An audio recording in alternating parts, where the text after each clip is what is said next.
Salve rapaziada, bem-vindos ao canal do Zene. Eu sou o Zene e tá começando mais um vídeo da saga antes do embarque pro Japão. Se você não sabe quem eu sou, do que eu tô falando, pra onde eu vou e o que uma coisa tem a ver com a outra, eu recomendo você a dar uma olhada nos vídeos 1 e 2 da playlist aqui que eu tenho no meu canal. É só entrar lá que é o primeiro link, é a primeira série de vídeos que aparece, a saga antes do embarque, porque eu tô me preparando para ir para um intercâmbio em outubro desse ano para o Japão, mais especificamente para Tóquio, que é a escola onde eu escolhi. E eu vou deixar vocês com a vinheta e na volta eu volto para falar um pouquinho sobre minha rotina de preparação de estudo e o que eu preciso de documentação para fazer esse intercâmbio. Então, são assuntos bem maneiros. Eu espero que vocês gostem. Tamo junto e eu volto depois da vinheta.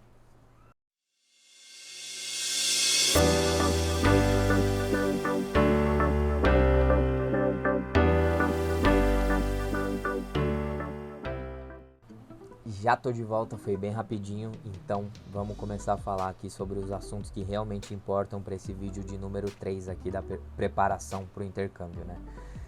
Primeiro ponto é sobre documentação, tá? Que tipo de documento você precisa para poder embarcar nessa jornada para o Japão?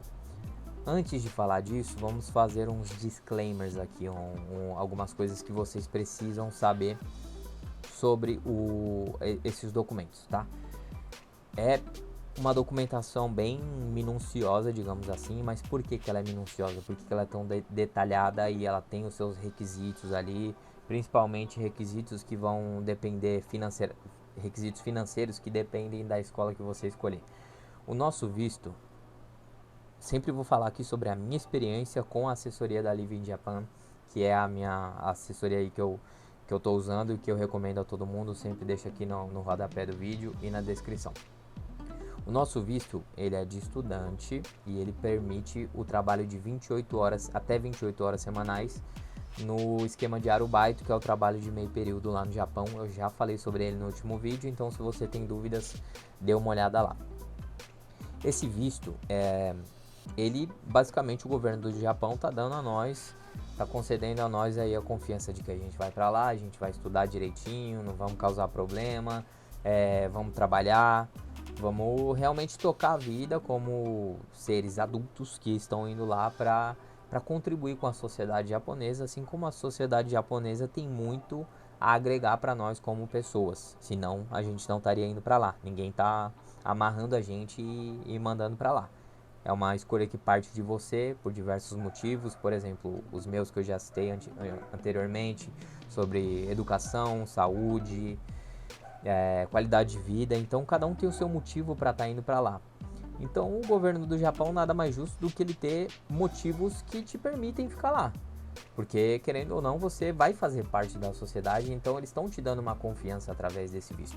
Então você precisa ter uma documentação em dia para que esse visto seja emitido, tá? Quais são os principais documentos? E agora a gente vai falar aqui, eu vou deixar bem claro, tá? Bem claro. Estou escrevendo aqui, bem claro que eu vou falar agora. Frisem nesse ponto para ninguém comentar aqui coisas que eu falei durante o vídeo, tá? Claro, fiquem à vontade para tirar dúvidas nos comentários, mas prestem bem atenção no que eu falo durante os vídeos. Eu vou falar sobre os principais documentos que você precisa para esse intercâmbio. Por que os principais e não todos? Porque muita dessa documentação faz parte da assessoria da Living, que eles vão conversar com vocês direitinho, vão explicar, tem casos e casos que precisam de documentação a mais. Então, eu vou falar que o que é o padrão, o que é o principal que vocês precisam ter, que vocês já podem, você que está se planejando aí para fazer um intercâmbio, fechar com a Living, ou tentando tirar um visto por fora, fazendo seu corre para ir para o Japão, o que você precisa para conseguir esse visto? Foto 3x4, primeiro, tranquilo. Não é para você pegar o seu celular, pegar uma parede de fundo branca e tirar uma foto sua e fingir que é 3x4. Papel fotográfico, foto 3x4 impressa, certinha, e aí depois você vai escanear ela já no tamanho correto para mandar para documentação. Foto 3x4 recente, não é aquela foto 3x4 que você tirou na época da Copa de 2010, beleza? Ponto importante. Segundo, obviamente, você está indo para outro país, você precisa de um passaporte. A taxa de emissão de um passaporte hoje em dia, se eu não me engano, está em torno dos R$ 237. Deixa eu confirmar aqui. 257 reais, tá? Acabei de olhar aqui, 257, não 237 reais. Hoje, em março de 2025, você precisa do passaporte para você embarcar para outro país, para a maioria dos países, né? Para a maioria não. Se você está indo de avião, você precisa de passaporte para qualquer um, se eu não me engano. Mas bom, esse não é o ponto. O ponto é, você precisa do passaporte para ir para o Japão. Seguinte. Item número 3. Certificado da última graduação. Você tem que ser formado minimamente no ensino médio para conseguir esse visto. Tá? Você está indo para lá para fazer um curso de língua. Você está indo para lá para estudar japonês. Então é o que eu vou fazer. Eu vou estudar japonês uma parte do dia e a outra parte do dia eu vou trabalhar. E o que sobrar do dia eu vou vou dar uma vivida, né? Vou viver um pouquinho para também... sou ser humano, sou filho de Deus, preciso ser feliz. Então, certificado da última graduação. Você precisa minimamente ter o ensino médio e ser maior de idade. Se você tem uma graduação a mais, se você tem um curso profissionalizante, um curso técnico, uma graduação, bacharelado, seja o que for, leve sempre da sua última graduação, da sua graduação de escolaridade maior e mais recente, beleza? Quarto ponto, histórico escolar da última graduação, ligado ao certificado. Eles avaliam muito essa questão do histórico. Não chega a ser tão importante quanto a conclusão, mas é bom ter o histórico para eles verem que, por exemplo, você não ficou 10 anos fazendo uma faculdade que era de 4. Então eles avaliam esses aspectos comportamentais também, pelo que eu dei uma pesquisada, certo? Então já falamos da foto 3x4, passaporte, certificado da última graduação, histórico escolar da última graduação. Próximo ponto, obviamente RG ou CNH, preferível RG. Não sei porquê, mas eu já ouvi alguém falando sobre isso. RG, mesmo esquema, todos esses documentos que eu estou falando, digitalizados em boa qualidade, colocados em um arquivo digital ali para você ter. Quer se organizar? Faz uma pastinha no Drive, digitaliza todos eles e deixa lá. Quando você precisar, você já sabe onde está. Nomeia ele certinho para você saber. Não vai salvar com um nome padrão para depois você esquecer e não conseguir achar. Então, digitalizados, beleza. Depois do RG ou CNH, certificado de antecedentes criminais. É super fácil de conseguir isso. Escreve agora no Google certificado de antecedentes criminais ou verificar antecedentes criminais. É um dos primeiros links que aparece, tá? Se eu não me engano, é até no próprio site da Receita Federal. Nossa, tô gaguejando hoje. No site da Receita Federal, beleza? Certificado de antecedentes criminais. Você tem que estar com a ficha limpa, claro, né? Então, vamos lá. Último ponto. Se você não trabalhou, se você não exerceu uma atividade de estudo ou de ganho financeiro nos últimos 5 anos, você precisa de uma carta de explicação. Pô, fiquei doente muito tempo, tive uma depressão, tive uma incapacidade física, tive que cuidar da minha mãe doente. Você precisa de uma carta de explicação, aí você consegue mais detalhes com a sua assessoria e você explica por que você ficou 5 anos ou mais parado, basicamente, ok? Esses são os seus documentos. E aí tem os documentos do fiador. O que é um fiador, tá?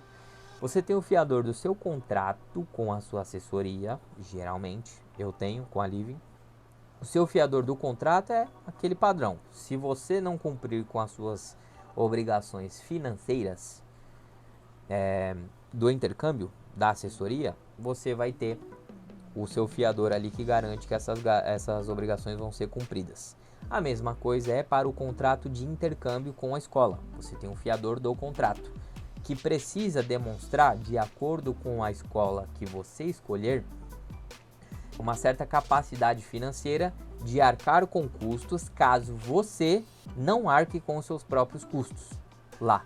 Então, por exemplo, vamos dizer que, cara, Você foi para a escola, você está lá estudando, e você não quer saber de trabalhar, você quer ficar de rolezinho, curtir Akihabara e dar um rolê pela cidade, gastar em action figure o seu dinheiro do arubaito, e você não conseguiu pagar a sua mensalidade da escola.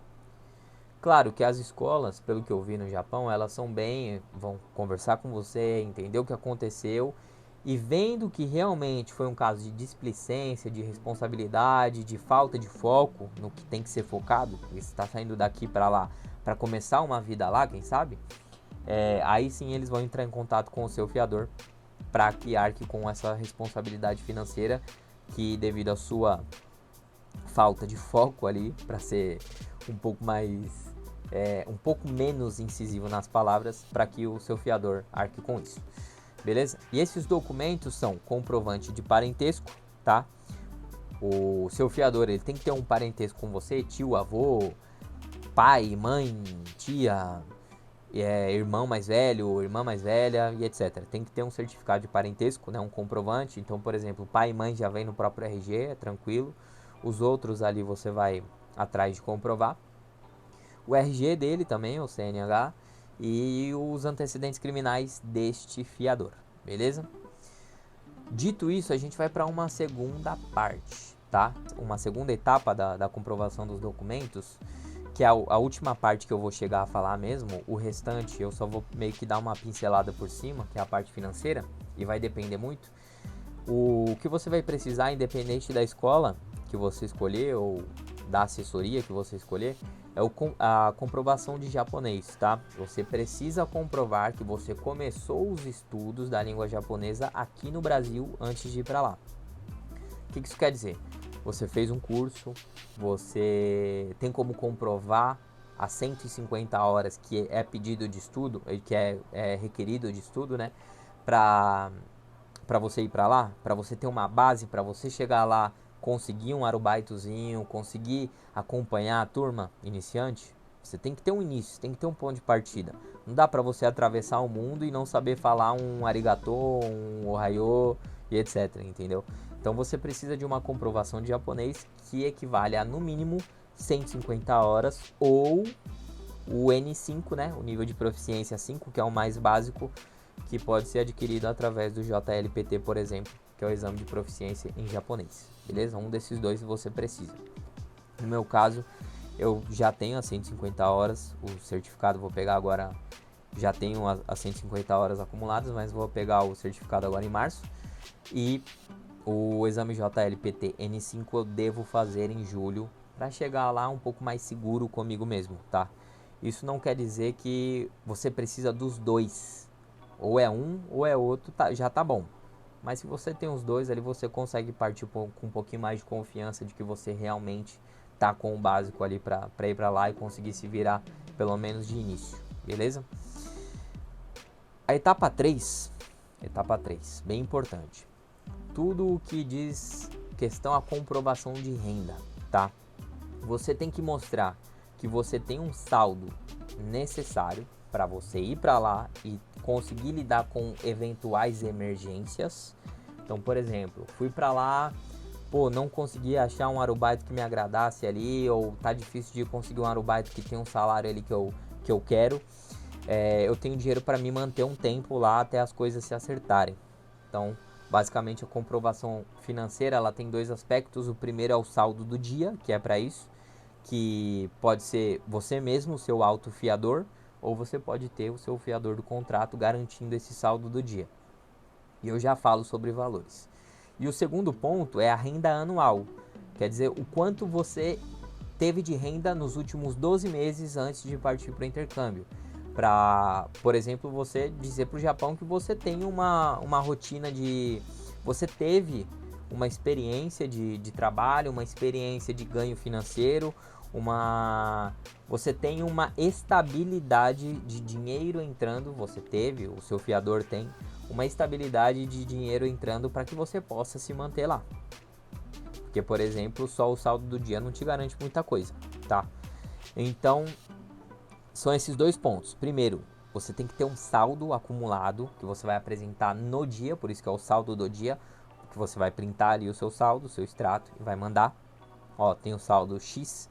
e você tem ali a estabilidade que é financeira ali, que é medida através dos extratos dos últimos 12 meses, o que entrou, saiu de dinheiro da sua conta e tudo mais. Parece um processo um pouquinho evasivo, mas faz sentido na questão de que realmente, cara, meu, se você não faz esse processo, chega lá e alguma coisa dá errado, ferrou, mano. Como é que você vai pagar 8 mil reais numa passagem pra voltar? Entendeu? Então, se programem com isso, que essa é uma das partes mais complicadinhas de fazer. Não vou falar sobre valores especificamente, porque cada escola tem um mínimo de saldo do dia e um mínimo de renda anual necessário. São 5 ou 6 escolas hoje que a Living apresenta no guia de escolas, mas tem mais entrando, se eu não me engano tem mais 2 ou 3 para entrar ainda esse ano. E eu não vou citar valores especificamente, mas vou falar uma média, tá? Hoje, março de 2025, com a cotação atual do iene, fica numa média ali de saldo do dia e renda anual entre 55 e 70, 80 mil, tanto de saldo quanto de renda anual. Isso em reais, tá? Entre 55 e 80 mil reais, dependendo da escola que você escolher. Não quer dizer que o valor, por exemplo, vamos dizer que a escola X tem 60 mil de requerimento de saldo do dia, para você comprovar. Não quer dizer que a renda anual também tem que ser 60 mil. Tem escolas que são divergentes. Vamos dizer, por exemplo, tem uma escola que é 72 mil de renda anual, mas o saldo do dia é de 60 mil, tá? Esse valor varia, você vai ter acesso ao guia de escolas e vai poder ver certinho. Claro, se você fechar com a Living, eu não posso falar por outras assessorias. E basicamente é isso que tem de documentação principal, tá? Tem mais coisas, eu sei, não me cobre nos comentários, porque eu já tô avisando, eu não vou dar o detalhe, porque varia de pessoa para pessoa. De escola para escola, de assessoria para assessoria, e o meu canal do YouTube não é focado em um tipo de intercambista que vai com um tipo de assessoria que vai para um tipo de visto, tá? Então, é isso aí. Isso é a parte de documentação. Agora a gente vai para a segunda parte do vídeo, minha rotina de estudos. Sobre a rotina de estudos, o que eu posso falar para vocês? Quando você fecha com a Living, no meu caso, você paga o valor da assessoria ali, porque eles te dão todo um suporte de escola, de visto, de despachante e tudo mais. E você tem direito a entre algumas opções de curso que eles disponibilizam, que são cursos digitais, para você acumular o certificado de 150 horas. Então, a minha principal fonte de estudo hoje é o estudo formal através desse curso. Eu faço no Nihongo Premium, professor Ricardo, genial, muito bom. Já está no mercado há anos e ensina de uma maneira super didática, valoriza muito o lance do contato com a língua fora do estudo formal, então eu estou estudando por ele. Mas eu sei que vocês não querem saber só do estudo formal. Como que eu faço para me ater ao uso da língua, a estudar fora da tela ali, fora do formalzão mesmo? O que eu faço? Eu tenho alguns mecanismos. Varia de pessoa para pessoa também. Não existe, mano, método de ensino nenhum no mundo que seja bom para todos. Bom no sentido de conforto, de empenho, de foco, que prenda todo mundo, que faça todo mundo aprender rápido. Cada um tem o seu esquema. O meu esquema é repetição. Então, assim, eu não ligo se eu tiver que escrever um kanji 200 vezes aquele dia no caderno até ele entrar na minha mente. Para muita gente, a maioria das pessoas, repetição é muito chato, decorar é chato, mas para mim funciona. Então, o meu principal método é repetição.